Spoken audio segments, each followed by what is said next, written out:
Hi everyone, thanks for joining me here in my kitchen. I had some free time on my hands and I was craving a little bit of a sweet treat. So I decided to make some oatmeal chocolate chip with dark chocolate covered raisin cookies. Now that may sound a little unusual. Oftentimes you might have oatmeal chocolate chip or oatmeal raisin cookies, but because I recently bought a package of dark chocolate covered raisins in the bulk area of the grocery store, I decided, hey, let's mix them together. And so come eat with me, Lorianne Lee, as we make oatmeal chocolate chip plus dark chocolate covered raisin cookies. I wanted to make some cookies and I saw dark chocolate covered raisins at the grocery store yesterday. So I decided I'm gonna make some oatmeal chocolate chip plus dark chocolate covered raisin cookies. So this is a classic recipe that I have used for a gazillion years. You could just make them with chocolate chips or regular raisins, but I'm not a huge fan of raisins, but I am a dark chocolate fan. And so when I make these cookies, I use dark chocolate covered raisins. And since I have a lot of chocolate chips, I'm going to actually combine them. So these are going to be oatmeal chocolate chip with dark chocolate covered raisin cookies. For this standard cookie recipe, I will be using white sugar, brown sugar, all-purpose flour, quick oats, honey, vanilla, eggs, butter, baking soda, salt, those dark chocolate covered raisins, and semi-sweet chocolate chips. We don't need any special equipment. You should have basics like a large and a medium size mixing bowl. We're going to use just a regular Pyrex measuring cup. You could use other types of measuring cups if you want. I have my whisk. I have a spatula slash spoon that I have from Pampered Chef. I have some measuring spoons, and then I have a cooling rack and a couple of baking sheets. You probably have all of these ingredients and tools in your pantry and kitchen. So let's get started. When I say this is a classic recipe from a long time ago, I'm not kidding. I think I originally got this recipe from the Mrs. Fields cookie cookbook back in the 80s. The reason I bring that up is because I'm always telling you you should measure by weight. But back then, back in the good old days, we weren't doing that. And so I'm using just a measuring cup. And I already put in 2 cups of flour. I'm going to add in half a teaspoon of baking soda. So I have a measuring spoon. And I'm doing a nice flat measuring of half a teaspoon of baking soda. And I need 1/4 teaspoon of salt. And I could whip out my 1/4 teaspoon measuring spoon, but I'm just going to eyeball and do half a teaspoon of salt. So these are my dry ingredients. All right, I have creamed my sugar and butter. So you can see it's pretty stiff. So now I'm going to add in 2 large eggs. There's 1,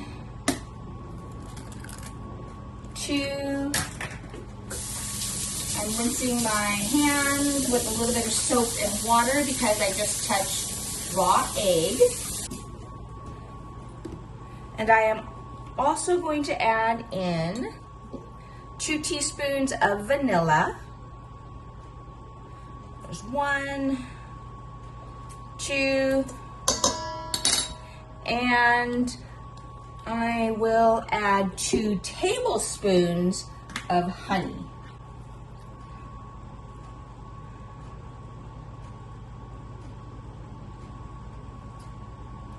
There's one. And I'm using a little silicone spatula to scoop out the honey from my measuring spoon. So that was one. Okay, 2 tablespoons of honey.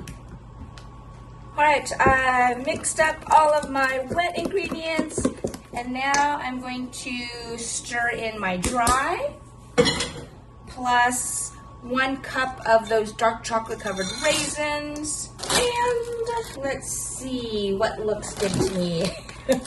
Again, this is not in any original recipe. I'm just winging it based on what I feel like. So let's see. There's half a cup of chocolate chips. I think that's good.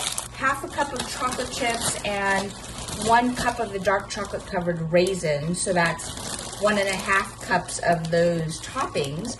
And I think the original recipe only called for like 1 cup of chocolate chips, I believe. It's been so long, I don't even remember, sorry. But just looking at the batter, it looks like that'll be a good amount of fillings. Not fillings like I'm making a stuffed cookie, but you know what I mean. Just stirring this to get everything mixed together. One of the things I like about this cookie is it's super chewy. I like my cookies chewy versus crunchy. Although, when I think about store-bought cookies, the ones that, if I ever were to buy store-bought cookies, like one of those nostalgic cookies would be Chips Ahoy chocolate chip, and that is definitely a crunchy cookie. But for homemade cookies, I like mine more on the chewy side. And the honey in this recipe helps to make these cookies super chewy. All right, I'm making sure that I scrape down to the bottom because we want to make sure that there are no bits of that flour mixture on the bottom not getting incorporated. I can see that there's nothing clinging to the bottom, so let me scrape down my spoon. And then we can get baking. People frequently compliment me and say, wow, Lorianne, your cookies are always so uniform and they look the same. How do you do that? Well, I use a scooper. So this is the medium size scooper from Pampered Chef that I bought many years ago. Maybe not quite as long as I've had that Mrs. Fields cookbook recipe book, but definitely I would say I've had this scooper for at least over 20 years. All of the products that I've purchased from Pampered Chef have been really high quality. So I just scoop. Let me switch this so you can see. I take a scoop of filling, and you can see that it's overflowing, it's not level. And then I scrape it on the side of my bowl so that I can get an even level scoop. Okay, and this scooper, it's spring action. So when I squeeze it, the little arm inside moves to the other side, and that's what helps release the dough. So again, I get a bunch of filling and I scrape it along the bowl, and then any that's on the outside, I also rub against the edge of the bowl. It keeps this clean. Theoretically, I suppose you don't need to do that because the outside of the scoop isn't going to contribute to the scoop of dough, but cleanliness, you know? Okay, so I have prepared 12 cookies for this sheet. You could prepare 2 pans at the same time and have them cook on 2 racks and then rotate and flip them halfway through. But I prefer baking 1 sheet at a time on my middle rack And then while this batch is baking, I can prepare the second batch.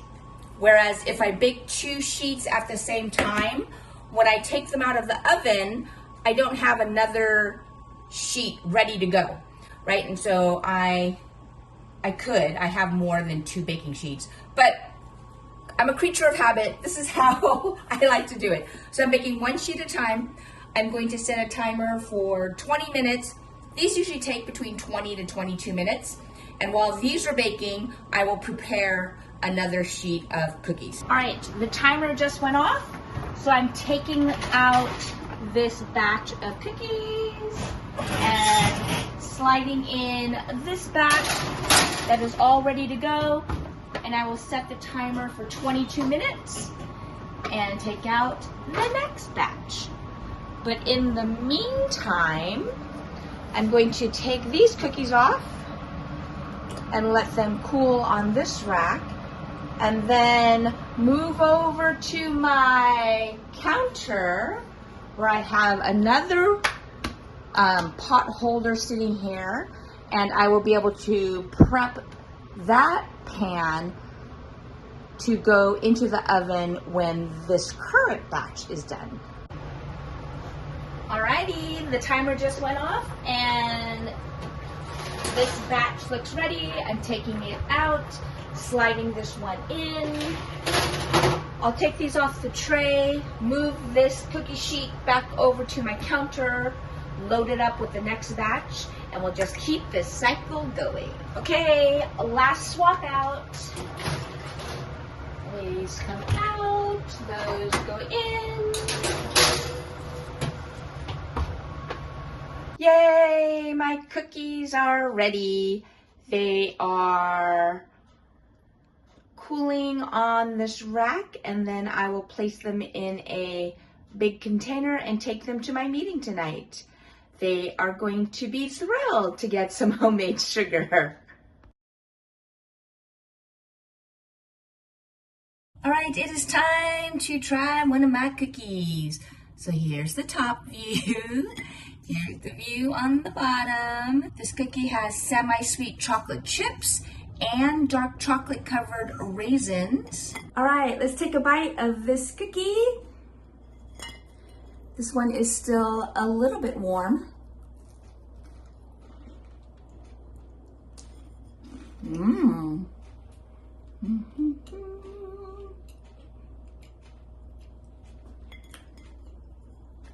This recipe hits it on so many levels. There's a little bit of crunch around the outside of the cookie, but this is definitely a chewy cookie in the middle, which I love.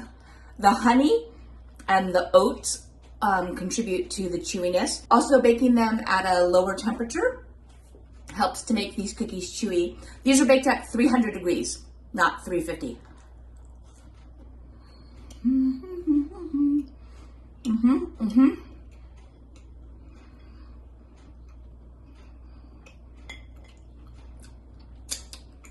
We've got chocolate.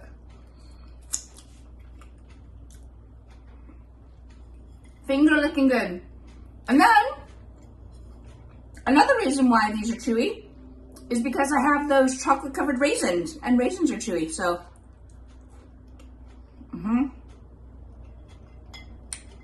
I do like that around the edge of the cookie has a little bit of crunch, but the majority of the inside has more of that chewy texture. And then you get the sweetness from the semi-sweet chocolate chips, and then a little bit richer flavor from the dark chocolate covered raisins. These are a great cookie. And when they're warm, the chocolate is gooey gooey too. Thanks again for joining me as I made these super easy but oh so delicious cookies. You too can make these at home. I'm sure you have all of the ingredients, maybe not the dark chocolate covered raisins, but you could also make these oatmeal chocolate chip cookies. You could bake oatmeal raisin cookies. Or go out and buy some dark chocolate covered raisins and do as I did and mix it up. So I have oatmeal chocolate chip plus dark chocolate covered raisins, which I love this combination. So thanks again for joining me. I'll see you next time. Come eat with me, Lorianne Lee.